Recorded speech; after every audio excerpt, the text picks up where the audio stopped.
চট্টগ্রাম বন্দরে যে কোনো দুর্ঘটনায় আহতদের উদ্ধার ও প্রাথমিক চিকিৎসা প্রদানে প্রশিক্ষণ কর্মশালা অনুষ্ঠিত হয়েছে। সকালে বন্দরের এনসিটি ইয়ার্ডে প্রশিক্ষণার্থীদের হাতে কলমে প্রশিক্ষণ প্রদান করেন মার্কিন সেনাবাহিনীর একটি দল। 4 দিন ব্যাপী কর্মশালার আজ ছিল শেষ দিন। প্রশিক্ষণে মোট 25 জন কর্মকর্তা অংশগ্রহণ করেন। এর মধ্যে চট্টগ্রাম বন্দর কর্তৃপক্ষের 15 জন, বাংলাদেশ কোস্ট গার্ডের 5 জন এবং বাংলাদেশ ফায়ার সার্ভিস ও সিভিল ডিফেন্সের 5 জন।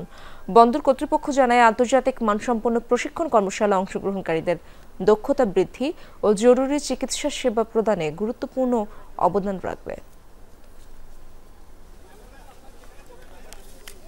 আমরা যেটা শিখেছি সেটা হলো যে একটা পেশেন্ট যখন দুর্ঘটনায় পড়ে হাসপাতালে নেওয়ার পূর্ব পর্যন্ত তাকে কি ট্রিটমেন্টটা মানে কি প্রাইমারি সেবাটা দিব সেটার উপরে আমাদের হাতে কলম শিক্ষা দিয়েছে। দ্রুত হসপিটালে প্রেরণ করতে পারে, ফার্স্ট এড প্রদান করে ওই জিনিসগুলো আরেকটু ভালো করে শিখেছি।